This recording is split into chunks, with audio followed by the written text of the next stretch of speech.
As far as athletics went, Rio 2016 was a scheduling mess.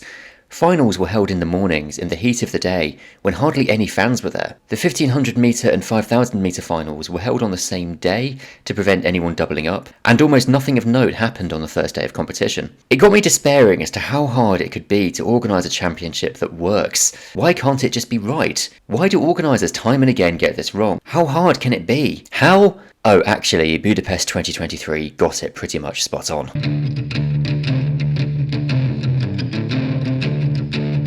Just to give a quick content warning, this is a video that is going to contain some opinions, and it's also certainly going to be on the nerdier end of athletics content. Here we go. The scheduling of an athletics championship is important. These events provide an opportunity to introduce the sport to a much wider audience. If track and field is to thrive, athletics championships need to bring the drama and entertain the fans, showing off the sport worldwide. And here are a few things that I think need to be considered to maximise the potential of athletics at championships. 1. Emphasis on evenings.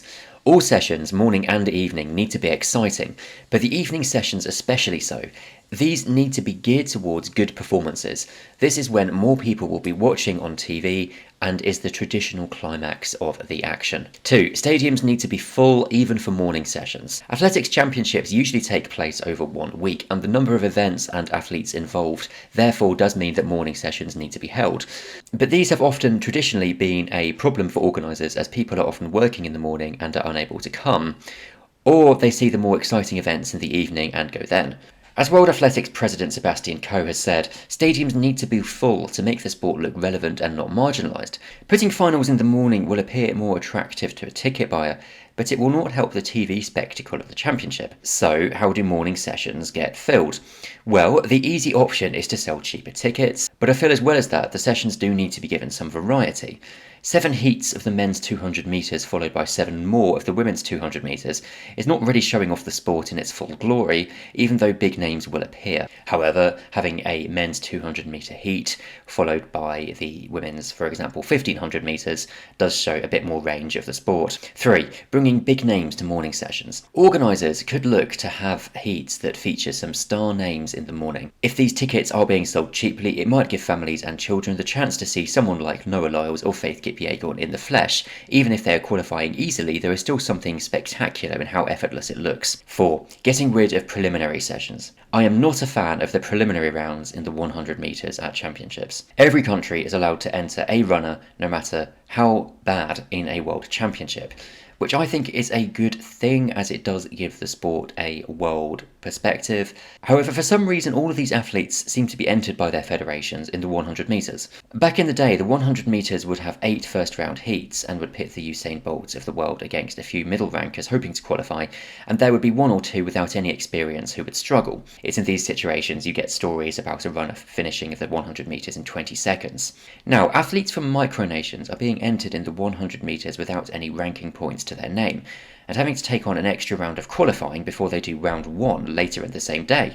These preliminary rounds are a drag to sit through, and they starve the crowd of both big names and home interest. I say we get rid of these preliminary rounds and perhaps have a different kind of qualification for the 100 metres so that we don't just get these athletes from micronations always entered in these events.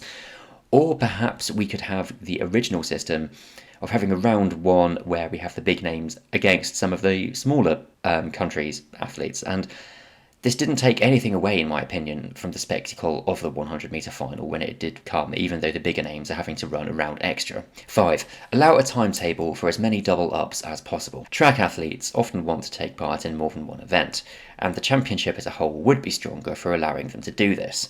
The Budapest 2023 timetable allowed Sifan Hassan to run in 3 events, as it did for Tokyo 2020. This feels like a really easy win for the organisers, and yet in the past some really obvious doubles, such as the 200 metres and the 400 metres, have been logistically impossible for athletes to take part in. 6. Avoiding obvious clashes. Worse still is having the individual distances clash with the relay events of the same distance. For the Berlin 2018 European Championships, the women's 400 metre final was only minutes before the 4x400 metre relay, and this meant the athletes might have had to have prioritised one over the other.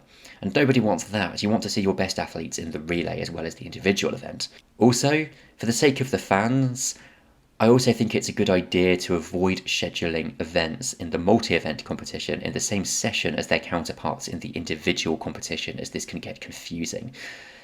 I have seen 200-metre heats in the same session as the heptathlon 200 metres, which means there can be many 200-metre races in an evening session, and it's not giving the sport its full variety and its full potential. 7. Use the city and not just the stadium. Having events for free and in public is a fantastic way of bringing the championships into the city. Of course, walking events and the marathons are held outside of a stadium, but for years now, Grand Prix have been holding field events in city squares to try and promote the championships. On this channel, I have admittedly been a little bit sarcastic about organisers holding street events to try and provide an edgy and hip way to connect with the youth of today.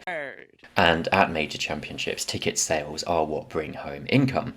But there are some events that could really do with that extra push, and I think could work outside.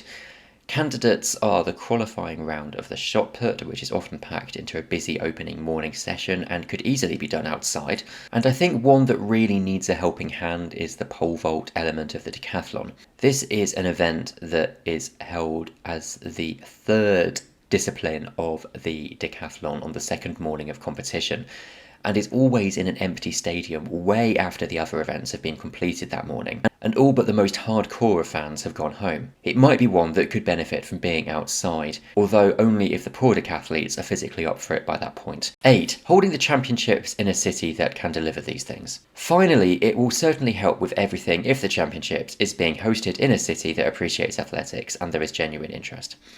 This was true of athletics and Budapest, maybe less so Doha.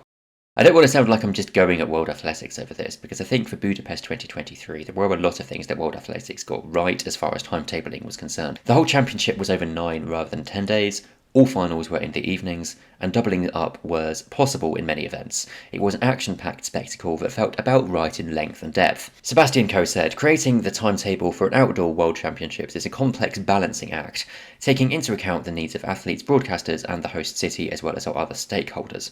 I'm confident that a return to a 9-day programme and evening-only finals in the stadium will be embraced by our athletes and audience in Budapest, and by those watching around the world." So it turns out that I might be looking to solve a problem that has already been solved.